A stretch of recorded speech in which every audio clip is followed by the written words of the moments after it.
just a few days ago, we celebrated, 28 years since the release of, in my opinion, the greatest rap album of all time.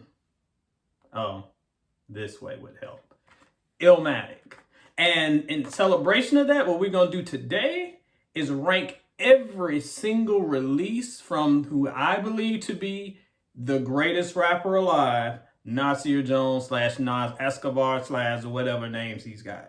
I'm talking all of these. Producer D Roth, you're going to earn your money today, player.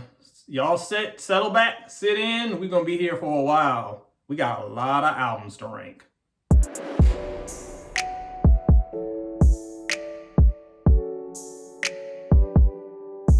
What up, players? Once again, welcome, and thank you for joining me for another edition of the Soul and Stereo Sessions right here on YouTube. You know who I am. It's your boy, Edward, the headmaster of soulandstereo.com. And before we get started with the good stuff, let's go and get that housekeeping out the way. You know how we do.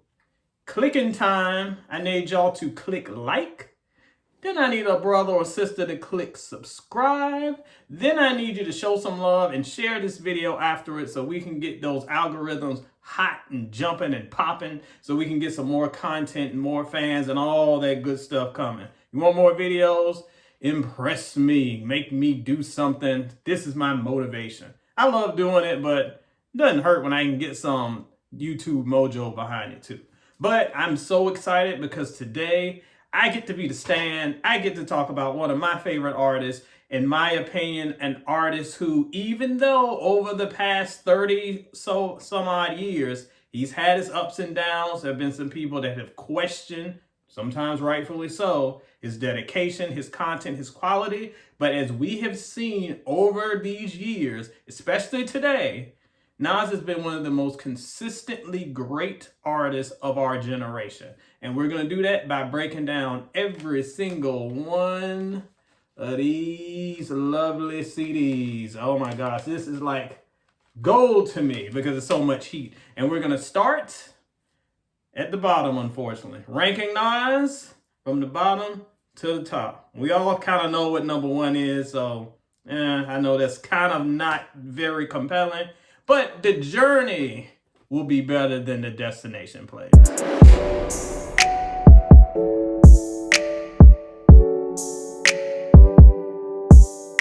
Well, we had to start somewhere. Kicking it off at number 19 is Nas and Ill Will present QBs Finest. Some of y'all probably don't even remember this compilation, and there's probably a good reason for that, with one exception that we'll get to in a minute. But in the late 90s, Nas was probably at his lowest when it comes to creativity, and he was really up against the wall as far as his status in hip-hop. People were kind of like, Nas, you're getting kind of weak.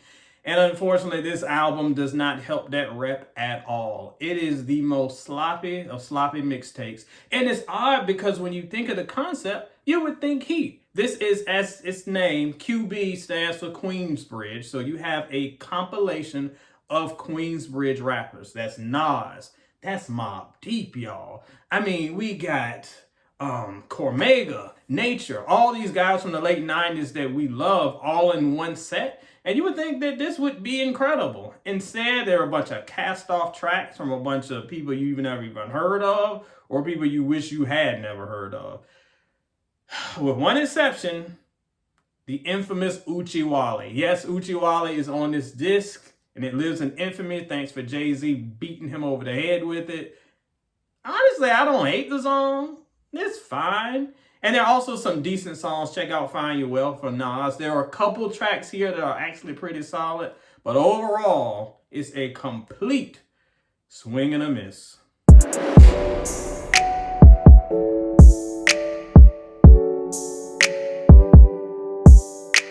In at number 18 is The Firm. Yet another collab that we had a whole lot of high hopes for and just didn't work. I mean, look at the talent. You got Nas, of course, one of the best. AZ, in my opinion, one of the most underrated, not over, underrated rappers in the history of hip hop. Incredible artist. Foxy Brown, who was hotter than hot back then. I mean, y'all love Megan now. Foxy was doing the Megan thing times 200 back in the 90s. You got Nature, who was stepping in for Cormega because of Sloppy Beef, and another video about that. And produced by Dr. Dre. Like, this was a dream collabo that, again, was a little all over the place. There are definitely some wins, and even some of the singles, like Firm Biz, was a good time. Like, there was some great stuff. Phone Tap, some really good kind of album cuts as well in there. But overall, when you look at the level of talent that was on this disc, there was not enough substance to back it up. A little too loose conceptually, not enough focus. Again, even Nas felt like he was phoning it in a little bit. That late 90s Nas, you never know what you're going to get. Not the best outing for the firm.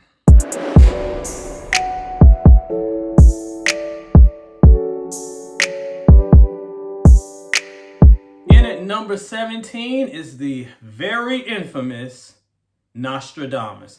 Now, I am going to be reading from this book that you may have, that you Nas haters may definitely know. The Big Book of Albums Y'all Hate for Some Reason. And there are a lot of Nas albums in this tome. And this one, Nostradamus, deserves to be in there. A lot of them, I don't think, and we'll get to those later on, but Nostradamus has a very, very, very bad rep. And I understand why it resides in the book. And I get it. If you listen to Nostradamus and then you listen to Illmatic, or It Was Written, or anything in the past decade, you'll be like, what is this? Like, this is the most commercial, lazy release. That said, even though it's an underwhelming Nas release, it's not horrible by just being, if we're objective, and your boy is always objective. Sorry if you disagree, I am. I don't think it's a horrible album. It's just a very disappointing Nas album. You go back and look, there's some very strong cuts sprinkled throughout the album tracks, the album cuts. There are a few there that are wins. But overall, I think the legacy of Nas's low points, which means a lot of artists like Jay-Z and others beaten into the ground that he had fallen off, they turned to that album. And at the time, it was pretty easy to see that Nas was having a tough time. But as far as actual quality, it's okay, y'all. It's just okay. Am I asking you to go check it out? No. Am I saying that it's not? Am I saying it's the worst album of all time? Absolutely not. There's much worse. I have heard worse albums this past 2 months than Nostradamus. Donda 2. Maybe just Donda 2. But yes, there are some definitely albums here that are worse than this. So don't worry. If it's something that you haven't connected with, it ain't going to connect. But it's far from the worst album I've ever heard. But it is probably the worst solo Nas album. So, dubious distinction for Nostradamus. Plus, he was dressed like Skeletor on the cover. Why?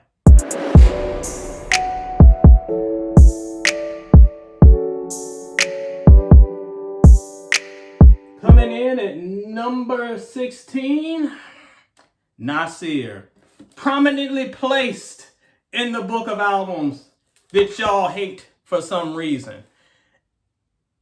I don't hate this album. Of course, I don't love it. It's near the end of this list, coming in at number 16. And I understand why people dislike this album. You got to remember the time. This was during the era where Kanye, remember the summer of Kanye when he was dropping an album every week? And we were so excited. And we were very excited about Nas because one criticism of Nas, especially in that era, is that he's a great artist who does not have a good ear for beats. Say what you want about Kanye. He has a good ear for beats. So we thought this would finally give him the consistency and direction that he deserved. We get that later with King's Disease, but stay tuned for those. This didn't work because it just felt so unfinished. A lot of fans had their hopes sky high and they weren't met. But as an overall project, I didn't hate it. I didn't. Nas, the songs that work really work. And again, there are only like a handful of songs here, so it's not much. But the stuff that worked really worked. And even the stuff that didn't felt unfinished, but didn't feel disrespectful, I guess is the nicest way to put it, with some of the other albums that were released during that era. Kanye's Ye album was a very big victim of that, where it just felt like he just stopped halfway through a song. It was like, here you go. There were a couple like that for this, but there were still some really, really strong cuts here from Nas. Bonjour, I still rock it. I don't care. I know I'm alone in this one. It probably deserves its place in the book of albums y'all hate. I like it.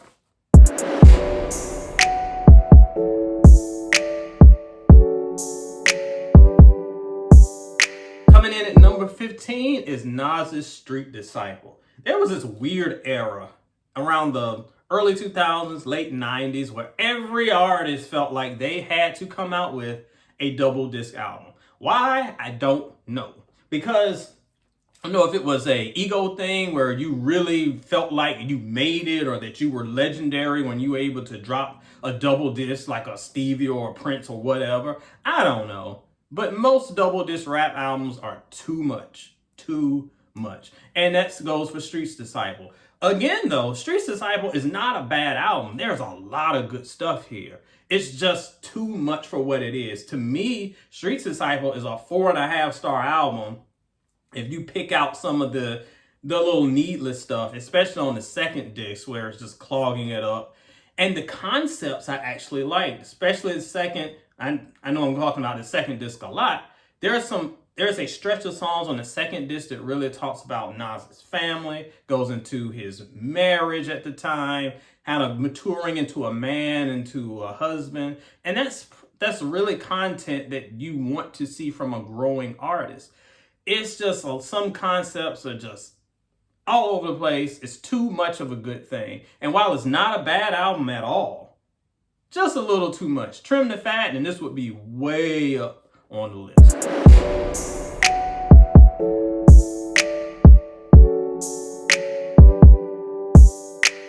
Coming in at number 14 is The Lost Tapes 2. Lost Tapes 1 is one of those infamous and like beloved albums of Nas that essentially was a collection of loosies that were put together for fans to enjoy. See, back in my day, when artists would have scrap tracks, they would just kind of be floating around in space. And you, in the early days of the internet, you could find a couple, maybe on random mixtapes that an artist would drop. But it would be hard to pull all these together. So these lost tapes were a great compilation of these songs that went unused and you may have only heard rough versions of, or on a random disc or something elsewhere. So it was always cool to have that. Lost Tapes 2, more recent, was able to kind of compile some of those 2010s era songs that some fans missed. I had a bunch of them right there in that closet. You can't see it, but right there in that closet, I had a bunch. But I love the concept of having all of them together in one place. As an album, it's a fun curiosity, but the reason why it ranks lower on the list is it just doesn't have a lot of interest outside of, if you're a big Nas stan like me that just feels like you have to have everything he's recorded. Cool. I think that works for that. And it is a great listen, but it just doesn't have the impact or the memorable tracks that some of these later ones on the list. So even though it's a really good listen, it's not essential. That's why it's a little bit lower on our list.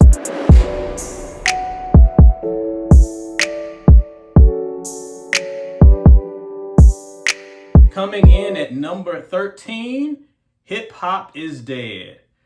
Woo, player. Let me tell you about 2006, because when Nas announced that hip hop was dead in 2006, let me set the stage. This was pre-auto-tune. This was pre everybody sounding the same on every song on the radio.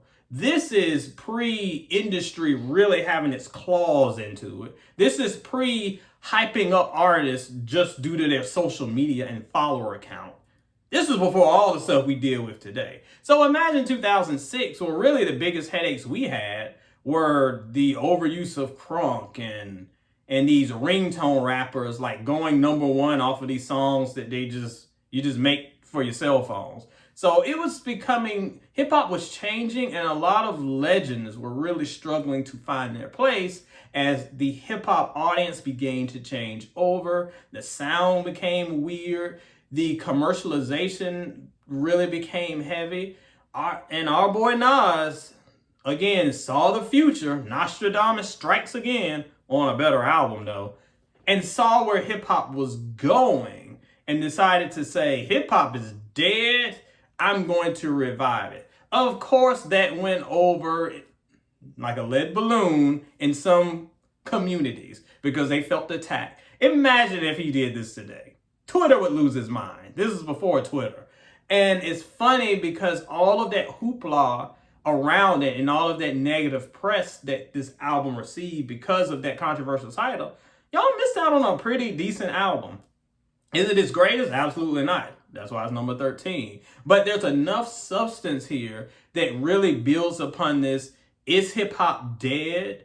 Who killed it? And how can I, as a legend in this game, revive it? Conceptually, it's a really smart album.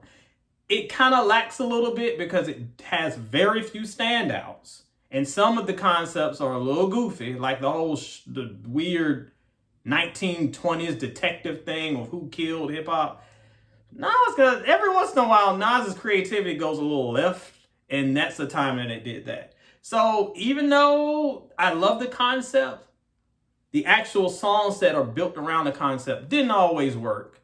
But say what you want, Nas really wasn't wrong.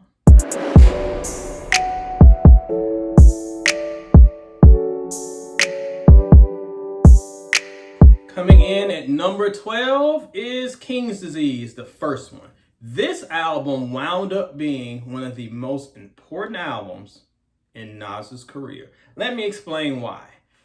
Nas, the Nas that I knew, was a pioneer in the 90s. That Nas had some rough times in the late 90s, as we discussed a little bit earlier, and we'll get to later on.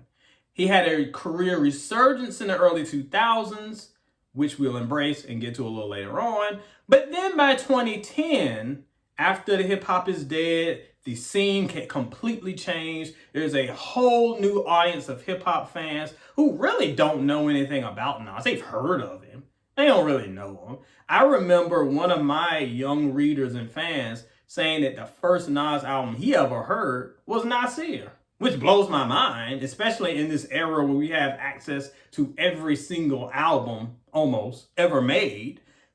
But he had never even decided to hear Nas until then. And here he hears this legendary artist over the Kanye album that nobody liked. Clearly. Except me. So, of course, people are like, this Nas? This is the guy that y'all think is so great? I don't see what the big deal is. King's Disease was brilliant because it paired Nas with Hit Boy, a producer who was able to do two things. He was able to finally give Nas the sonic stability that he had lacked. Remember what I said earlier. One of the biggest criticisms of Nas throughout his entire career is that he never had consistently strong production. Hit Boy got that. Secondly, Hit Boy is a young producer tied into the current youth movement of hip hop. So he was able to help Nas navigate these new waters and make his music a little bit more palatable for younger listeners. So that way, young listeners are hearing stuff and it doesn't sound foreign. It doesn't sound Greek to them. It sounds like something that they're more used to. And then they can be enraptured and captured by Nas's incredible lyricism, incredible storytelling. And that's why King's Disease worked. This was his reintroduction to a new generation of fans, and it absolutely worked. I know ranking it at number 12, you're like, man, he's saying all these glowing things. Why is it so low? Well, because Nas's discography is pretty stacked. So even an album at number 12 is not bad. And King's Disease is not bad. And the kind of crazy thing is, there was more greatness to come.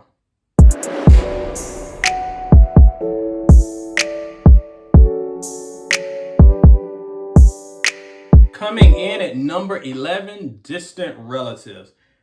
I'll be honest, my expectations were pretty low for this one. Nas teaming with Damian Marley sound like the weirdest combination you could ever think of. But it worked, and it worked so well. Damian was able to give him that that reggae flavor, but Nas was able to stay exactly who he was. The reason why these two worlds coming together worried me is because I felt like someone had to compromise. Either Damien couldn't do what Damien does and unfortunately kind of like suppress his family heritage, or Nas would have to be running around a fake Jamaican accent like your boy Drake on half these albums. None of that happened.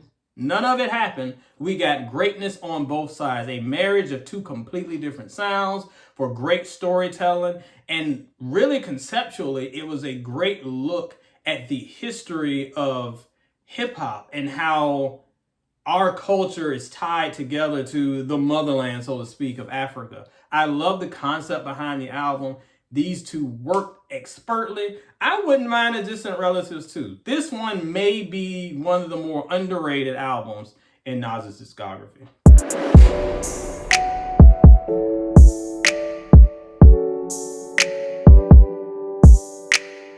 Coming in at number 10 is Magic, the most recent Nas release, and consider it kind of like a stopgap between King's Disease projects. So we had at this point King's Disease 1 and 2, then Magic, and Magic, I was going to say threatened, but actually it's not a threat. Hopefully it's a promise that we get King's Disease 3 pretty soon. Magic kind of feels like a 2020 version of the Lost Tape series. So it's a lot stronger than Lost Tapes 2 because it feels more like an album and not so much like loose songs put together. Because, I mean, that's what Lost Tapes is. Magic is almost like a great appetizer plate of all these things that are yet to come. To me, it's even, due to its quick runtime, relatively brief runtime, it's even more consistent than King's Disease 1. That's how tight and solid this album is. Again, Hit Boy is on fire with the production. Nas is on another level right now lyrically with his storytelling. An incredible project. To this day, it's still in rotation. Literally, because I just listened to it in the car a minute ago.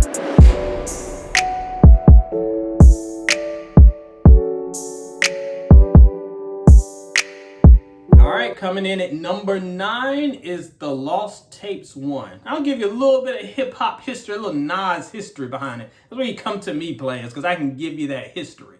So, in 1999, 98-ish, when Nas was about to release his third album, which we'll get to in a second, don't worry. I'm sure some of you are mad that I haven't already talked about it. But when he was about to release this album, it was going to be, you guessed it, a double disc. Unfortunately, the bootleggers got their hands on it, and it was so bootleg, Nas was like, I'm going back to the drawing board. I'm going to redo this album. A lot of those tracks were just lost to the ether until 2002 when we got the Lost Tapes, which included many of those tracks that were going to be on that original album. And these tracks were great. Great. It is the gritty Nas that most fans of the early Nas era loved. The storytelling is strong, Drunk by Myself. Things like this, like Blaze of 50. No one told stories like Nas did with just the potency that we hadn't really heard. I mean, of course, we get some of that from the outcasts of the world. Every once in a while, we'll get it from a Jay-Z. But we hadn't had that level of consistent storytelling. It was becoming kind of a lost art. So to hear all of that on one project, incredible. To this day, it still stands up really strongly among his best work.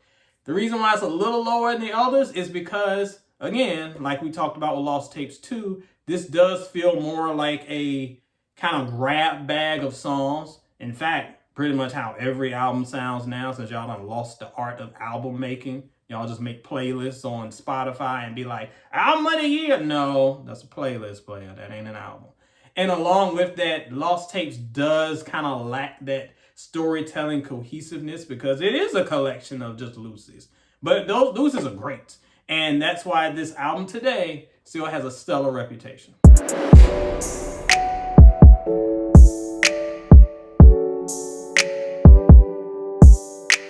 Coming in at number 8, the Untitled album. And look what we going back to. Let me see what page we're on. Oh, yes, page number 84 / article 69. The Untitled album that y'all hate. Really, you just misunderstood it. Let me set the scene for this. Nas decided, circa 2008, to name an album The Dreaded N-Word. Yes. And everybody freaked out, and everyone's like he lost his mind, and how could he do this? This is so insensitive, blah, blah, blah. Y'all missed the vision. The reason why he did that, of course, was to stir controversy, but the album was to talk about the legacy of the word and how it has positively and negatively affected the black community since. Actually kind of brilliant. Would I name my album that? Probably not, but I'm also not Nas. So all of the pushback from that forced this album to be called Untitled, and a lot of people turned their nose up at it. That was 2008. Let me tell you about 2020, because if this album came out in 2022, y'all would consider it the greatest woke project of all time, because it speaks to so many of the things that your wokies woke on Twitter loves to celebrate. No matter the ash that flies every time they move their hands, there is some semblance of truth there, and Nas takes time to do that. Where a lot of artists in the era were, auto-tuning and shaking it and whatever else T-Pain had y'all doing in 2008, Nas was kind of exploring the social, economic issues. I mean, he had a song about being a roach. Again, it sounds ridiculous. He had a song about fried chicken. Oh no, he's doing, but you have to look at it conceptually, because all of these things we're talking about the black experience, good and bad, and what they go through. I thought conceptually is masterful. Again, yep, there's some songs that don't fit the bill. The weird Chris Brown song, that I actually kind of like, doesn't fit at all. There are a few things, of course, he threw in to try to get some mainstream pull. Those aside, I think the album is very solid, very underrated, and one that deserves much more consideration today. Trust me. Y'all be quoting this all over my black Twitter if y'all heard it today.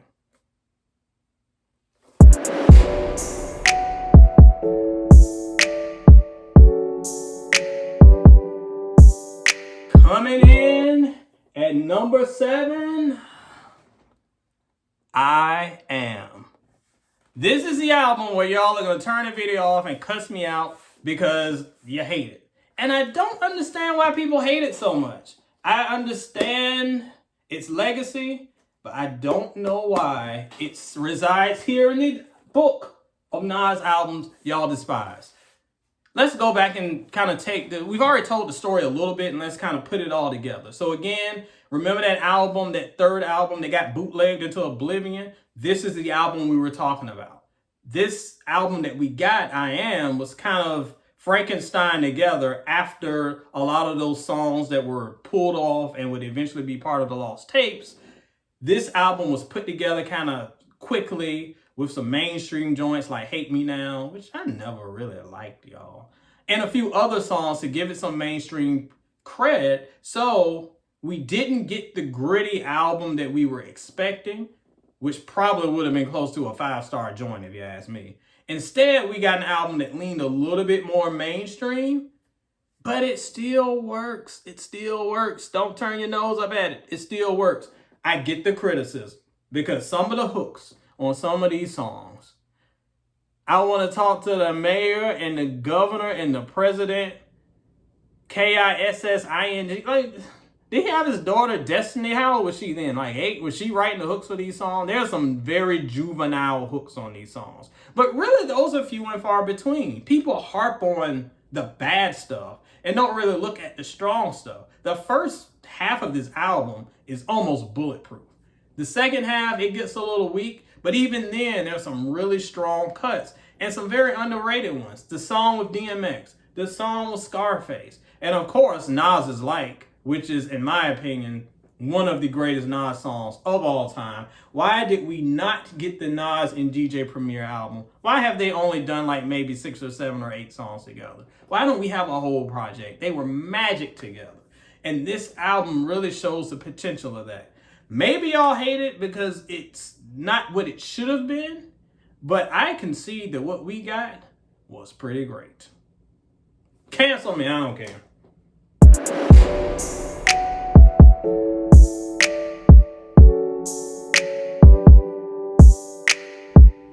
Coming in at number 6 is King's Disease 2. This was the album where Nas proved that King's Disease 1 was no fluke and he was here to stay. Remember what I said earlier about Nas rediscovering himself with the help of Hit Boy? That was taken to another level here. Nas has even more confidence. Hit Boy has even more chemistry with Nas. They are able to put together a project that really solidifies what hip hop looks going forward. And really, this album, in my opinion, proves that legends in this game still can find relevance 20 or 30 years after their heyday. That's something that artists have always struggled with since the 2010s. Is there room for legends in hip hop? And I think so. I also think, let me go on my little conspiracy theory rant here. A lot of those fans who hated Nas's sound in the early 2010s because they were too young to get it, at this point, they're 10 years older. They're wiser. They can understand the concepts a little bit more. And while Drake and all their Future and those people, children of God, when those dudes are continuing doing the stuff they were doing 10 years ago, they don't understand that their audience is growing. And that stuff is becoming stale. What we have here is substance. And the growing hip hop fan, not just old heads like me, but maturing fans who are entering their mid-20s and entering the workforce, they can relate to these stories a little bit better, especially when layered behind beats from a producer that they love and can connect with. This album is the perfect album for the perfect time for the now maturing millennial hip hop age. And if Nas continues on this track record, player, he's got another 10, 15 years in him easy. I love it.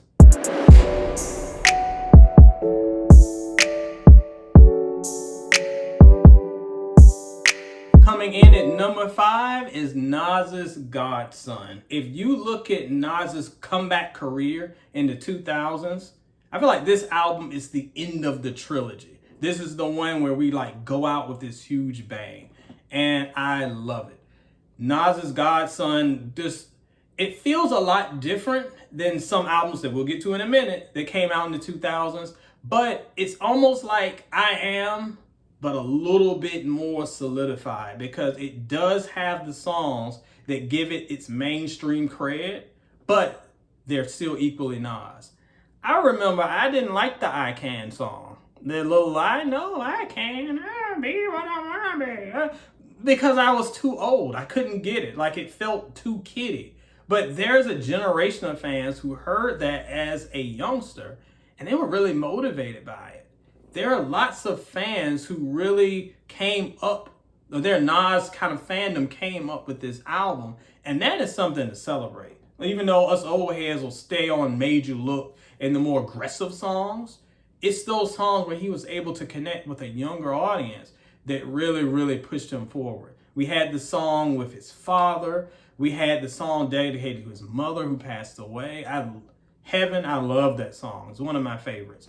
Nas was able to tell a story about family, about self, about growth, all in one package. We saw this maturing level of Nas that would only get stronger later on. But it showed once again that this second half of his career, before we got to the third half that we're experiencing right now, Nas still has some gas in the tank.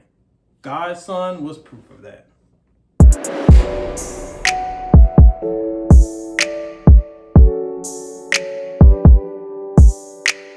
Coming in at number 4 is Nas's It Was Written. Some people are going to have issue with this placement because it's interesting to me. It Was Written has a little bit of revisionist history. So let a brother who was around in 1996 really tell you what happened. There's a fan base, a younger fan base, that considers this album better than Illmatic. I get it. I understand why. Illmatic definitely can be a difficult listen to someone who came up in the Drake era because it's just so far removed from it. This one is a little bit easier on the palate. This one you can get into a lot easier and it's not as dense and heavy. It feels a little bit more mainstreamy hip hop, not over the top so. But it makes it feel like that it has like this easier access point. But in 1996, that wasn't quite the case. I remember clearly when this album came out and that the first single with Lauryn Hill dropped and they played it on my radio station. People were calling into the radio station and were like, this song sucks. Like, why is Lauryn Hill on this song? Like, this what? Because it wasn't the Nas we were used to. Nas was growing and it wasn't the Nas that we knew and loved. I liked it. A lot of people didn't. They felt like he was kind of going off the reservation a little bit. But that doesn't matter when it comes in terms of legacy. So even though some see this as better than his best, it ain't. Some people saw this as a failure because he was getting away from his best. It's not a failure. It's different, but it's still an incredible piece of work. To this day, it still stands up among his best work. So even in 96, even though I was there, the reception for it was a little bit more mixed now, where it's overwhelmingly positive now. I didn't really see that in 96. I'm glad that it's starting to get the props it deserves. Some incredible feats of lyricism on this cut. I mean, even not Fox's weirdo math on affirmative action, which I was like up there with the meme, with the dude and all the math problems. That was me in 96 trying to figure out what this woman was talking about. However, it's still interesting. It's still engaging. And again, the storytelling is incredible. My opinion, the best hip hop storytelling song of all time is I Gave You Power. That's right here on this album. I love it. Plus, my brother used to say that I look like this in 96. And I kind of did look like this in 96. So that always kind of sits in my heart too. One of Nas's best albums. Not the best though. Sorry, kiddies.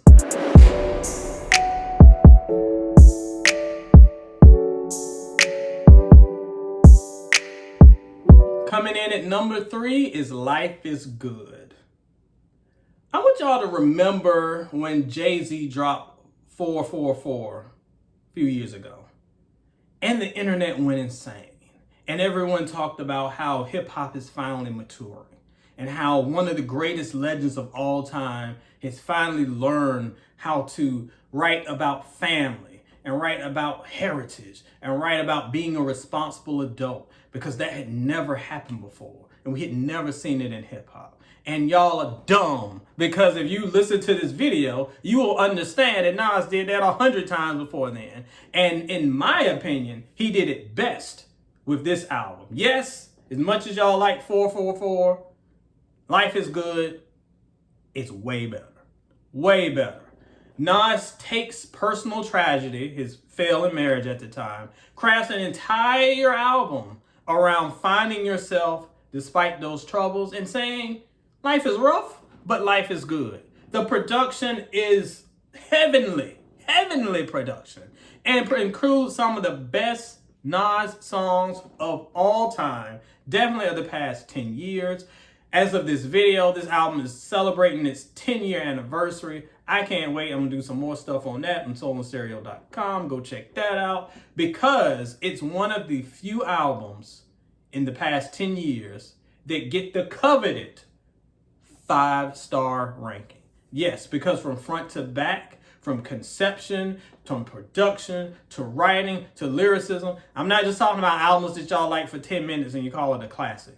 This album stands among the best I have heard in hip hop history. I will say it right now on the YouTubes. Yes, it's that good. And as great as it is, it's still only number 3 on Nas's list. This is crazy, but that's why Nas is the best. Great album, still not his best. This dude's crazy.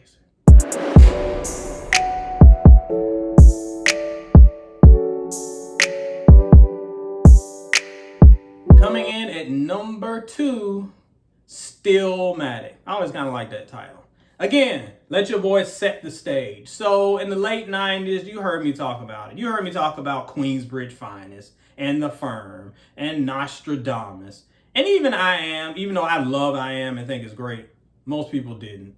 All of those albums felt like Nas was on a very, very slow, not even slow, quick decline. And then all of this was made worse when Jay-Z came out with Takeover and basically blistered Nas for his floundering career. Nas's back was against the ropes, and what he gave us was one of the best albums ever in Stillmatic. He found his focus, he renewed his focus, he went back to the passion that he had early in 1994 and revisited it for the 2000s. This is not a rehash of Illmatic by any means, but for its era, it is an album that's able to take those principles and apply it to a new millennium. I love this album. I love the conception behind everything. And most importantly, from front to back, it's just airtight. Yes, I know Braveheart Party. I don't put it in the comments. I know that song sucks. It doesn't matter, the song sucks. Because besides all of that, and I don't know why that song ended up on the album anyway, sore thumb, it doesn't fit at all. Besides all of that, the album itself stands on its own, even with that flaw, strong enough to get another coveted 5-star ranking from your boy. When you talk about comeback albums in the history of hip-hop, in the history of music, this stands among one of the best. And guess what? It still ain't his best album. That boy crazy.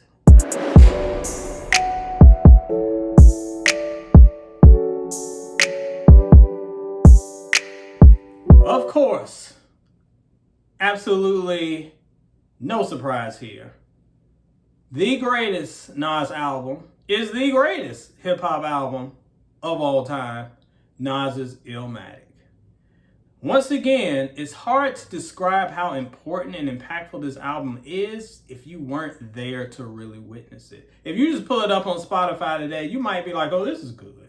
Or you might be like, I like it's okay. Maybe you won't like it at all.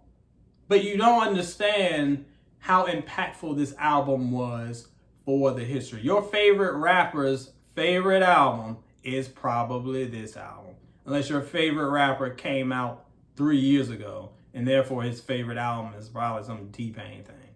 Anyway, the point is this.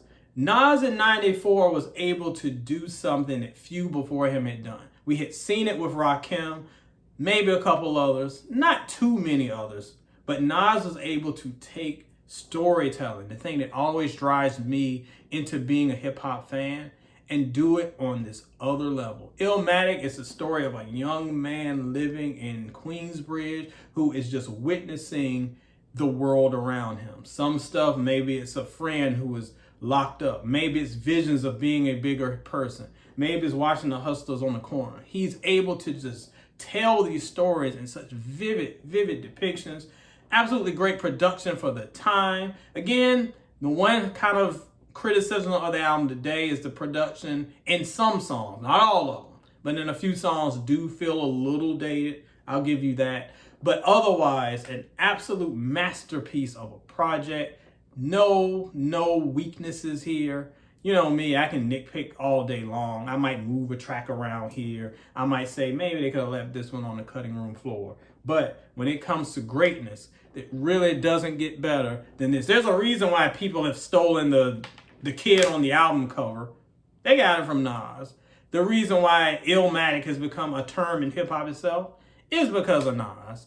And unfortunately, this album is so great, it has negatively impacted Nas's career, because no matter what greatness he comes out with, whether it's a Stillmatic or a Nas's or Life is Good, or even a Godson, or definitely an I Am, people will say, oh, it's not Illmatic. Well, guess what? What is?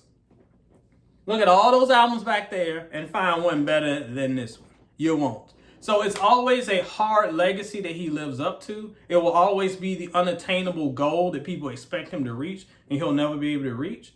But it's okay because it's his. He made history.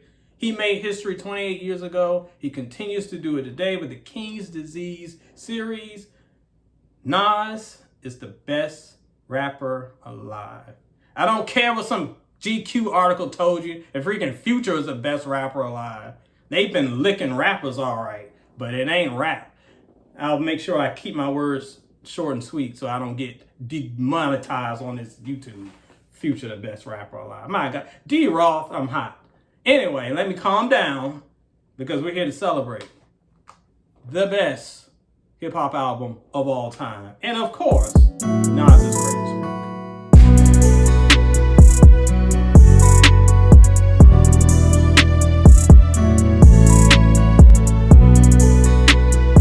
Well, that's it, y'all.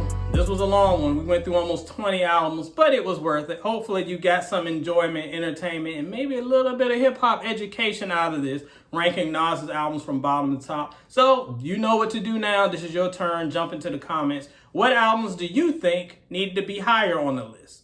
Which albums do you think deserve to be in this book to be burned forever? I know y'all gonna say I am. I know y'all gonna say Nasir. I don't care. I still like them. They're okay.